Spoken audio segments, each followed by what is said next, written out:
Hi again, welcome back to another video on air data structures. So today we're going to solve a new problem, that is find pivot index. So let's first understand the problem statement. So what is the problem statement? So it is given that we have an integer array and we have to calculate the pivot index of the array. And the question arises, what is a pivot index, guys? So basically it is the index where the sum of all the numbers strictly to the left of the index is equal to the sum of all the numbers strictly to the index right. So here you can see from these examples we have a nums array 17365 of 6. So if we add the numbers from the left side of some index, suppose here we add 1 7 and 3, so it gives us 11, and same way when we add 6 and 5 it gives us 11, and here the index at 3 the value is 6, the pivot value is 6, and when we go the left side it gives 11, also in the right side the value of sum is 11. So we can say that 6 is our pivot index because the left index sum or right index sum is equal. So again when we see our another example, so here we have 1 2 and 3. So in this problem when we add 2 and 1 it gives us 3 and also 3, but there is no any pivot index here. So what about this? So here we have 2 and from the right side we have 1 and minus of 1.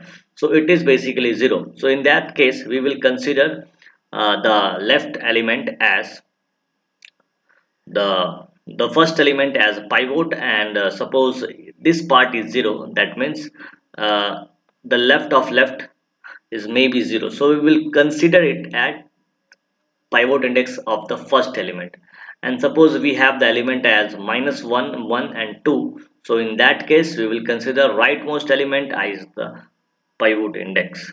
Okay, so this is our problem statement, guys. So now how can we solve this problem? So it is simply we can say that here just understand by this illustration. So suppose we add all those numbers, so we have 11.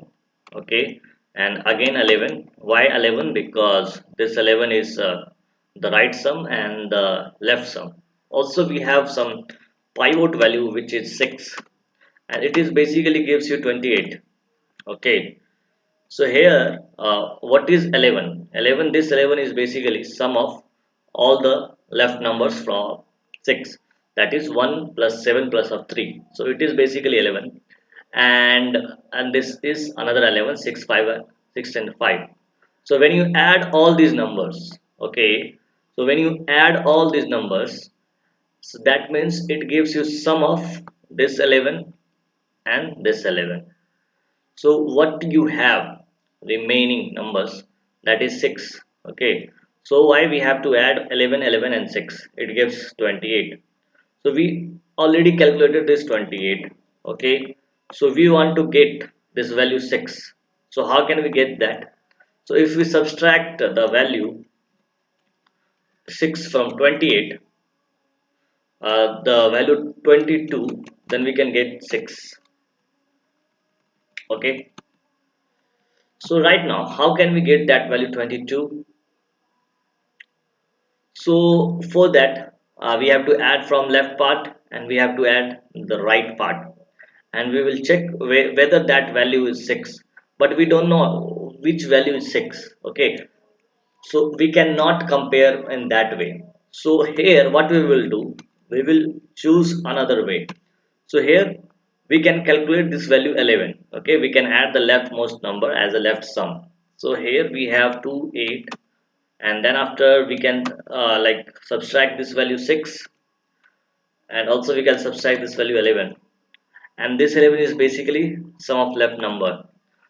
So also if all the conditions satisfy, that left sum is basically the right sum.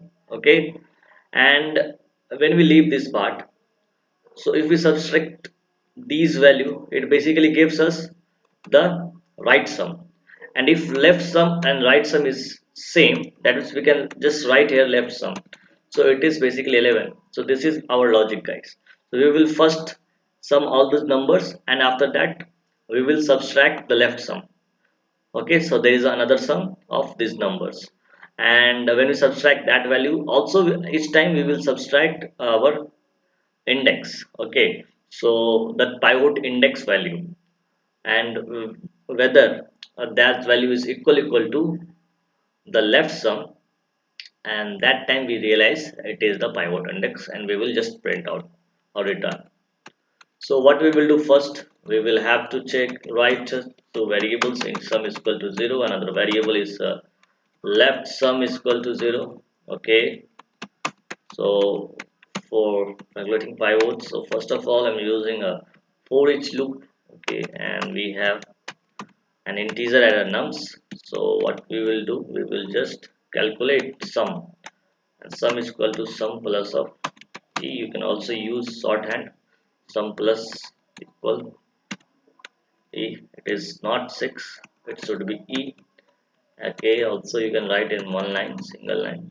I'm just gonna shorthand also this sum plus equal.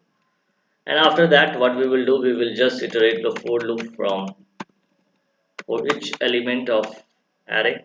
Also we have to know the array index, so I'm just using normal for loop, nums of length, nums of length. Okay guys, and IO plus plus. And right now here, what we will do, we will just add those numbers. So that is our left sum. Okay, and it is nums of I. So that is basically our left sum. But what we have to check, we have to check if sum we have already calculated minus of left sum and minus of e. It basically the element, sorry, it is not e, it is the pivot index element. So we will check for each element it is pivot or not. Suppose anyone, suppose 7 is pivot, that means the element, the left sum and the right sum is equals. So why, if left sum right was equals, that means we can check it is equal to left sum. Okay, so if it is equal, that means we just return the nums I index, because every time we subtract the pivot value. So here we just return index I, and this is our for loop. Otherwise, if suppose we cannot get the value, we will just return a minus 1. I'm just gonna run this Java program. So if you didn't understand, so please watch the video again. Just submit it. So it is an easy sick problem of okay, of array structure. So thanks for watching. And if you like the video on array series on Leet code, so please do subscribe the channel.